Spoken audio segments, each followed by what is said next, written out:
समुद्र के किनारे उठती लहरों के बीच एक नई कहानी लिखी जा रही है दोस्तों, विकास, ताकत और आत्मनिर्भरता की।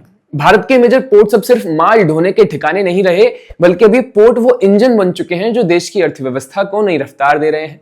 भारत के मेजर सी पोर्ट्स ने फाइनेंशियल ईयर 2024-25 में इतिहास रच दिया है।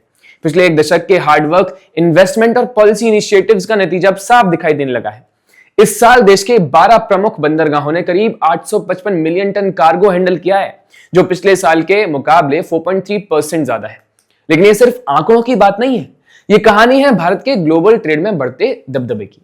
प्रधानमंत्री के विजन विकसित भारत 2047 के तहत पोर्ट सेक्टर में पिछले कुछ सालों में जबरदस्त सुधार हुए हैं। Modern technology, private investment, digitalisation और ट्रांसपेरेंसी को पॉलिसी का सेंटर बनाया गया है। पैरादीप पोर्ट अथॉरिटी पीपीए और दीनदयाल पोर्ट अथॉरिटी डीपीए पहली बार 150 मिलियन टन कार्गो हैंडल करने वाले पोर्ट बने हैं। वहीं जवाहरलाल नेहरू पोर्ट जेएनपीए ने रिकॉर्ड बनाते हुए 7.3 मिलियन टीईयूज का कंटेनर ट्रैफिक हैंडल किया है। यानी अब भारत सिर्फ एक एशिया ही नहीं बल्कि दुनिया के बड़े पोर्ट हब्स की लिस्ट में शामिल हो गया है। अब अगर इन्वेस्टमेंट की बात करें तो तस्वीर और भी ज्यादा मजबूत दिखाई देती है। 962 एकड़ पोर्टलैंड, जिसकी वैल्यू करीब 7,565 करोड़ रुपीस है, उसे पोर्टलैंड इंडस्ट्रियलाइजेशन के तहत अलग अलग प्रोजेक्ट्स को दी गई है।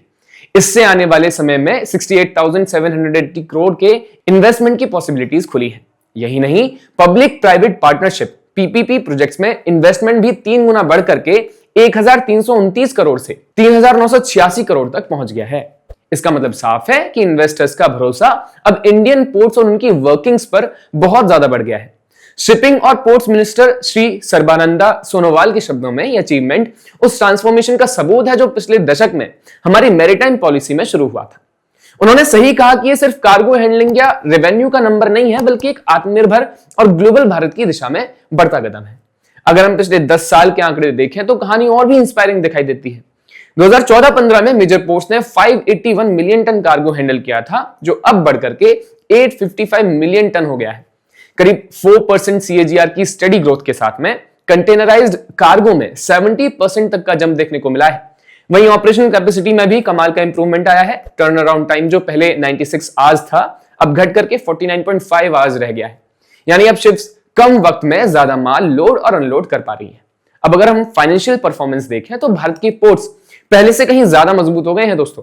पिछले 10 सालों में पोर्ट्स की टोटल इनकम 11,760 करोड़ से बढ़कर के 24,203 करोड़ तक पहुंच गई है, जबकि ऑपरेशनल सरप्लस करीब 3 गुना बढ़ गया है। ऑपरेटिंग रेशियो 64.7% से घटकर के 42% पर आ गया है, जो किसी भी बिजनेस के लिए बेहतरीन इंप्रूवमेंट है। लेकिन इन सारी अचीवमेंट्स की जड़ में जो बड़ा बदलाव है वो है इंडियाज न्यू पोर्ट्स एक्ट 2025, यानी भारत का नया बंदरगाह कानून। इसने पुराने British era Indian ports act 1908 को रिप्लेस कर दिया और पोर्ट गवर्नेंस को 21वीं सदी की जरूरतों के हिसाब से मॉडर्न बना दिया। इस लॉ ने राज्यों को ज्यादा अधिकार दिए, पोर्ट अथॉरिटीज को अकाउंटेबल बनाया और डिजिटल गवर्नेंस को कोर में रखा। अब हर राज्य के पास अपनी मैरीटाइम बोर्ड है जो अपने हिसाब से पोर्ट डेवलपमेंट प्लानिंग कर सकता है। डिस्प्यूट रेजोल्यूशन के आसान प्रोसेसेस, एनवायरनमेंट स्टैंडर्ड्स के सख्त नियम और मैरीटाइम सिंगल विंडो जैसे डिजिटल सिस्टम्स, ये सब मिलकर के इंडिया के पोर्ट मैनेजमेंट को पहले से कहीं ज्यादा स्मार्ट और ट्रांसपेरेंट बना रहे हैं। सीधे शब्दों में कहें तो इंडियन पोर्ट्स एक्ट 2025 और फिस्कल ईयर 2024-25 की परफॉर्मेंस रिपोर्ट दोनों मिलकर के एक ऐसी नई कहानी लिखने जा रहे हैं जहां पर भारत के पोर्ट्स सिर्फ ट्रेड के दरवाजे नहीं खोलते, बल्कि इंडस्ट्रियल रिवॉल्यूशन, इन्वेस्टमेंट, एम्प्लॉयमेंट और ग्लोबल कॉम्पिटिटिवनेस के सिंबल्स बन चुके हैं। आने वाले सालों में जब भारत विकसित भारत 2047 की ओर बढ़ेगा तो ये पोर्ट सेक्टर उस सपने की सबसे ज्यादा मजबूत नींव साबित होगा। खैर, इस पर आपका क्या विचार है हमें कमेंट्स में जरूर बताइएगा। वीडियो पसंद आए तो लाइक, शेयर, सब्सक्राइब करिएगा। जुड़े रहिए पैम्फलेट के साथ। नमस्कार।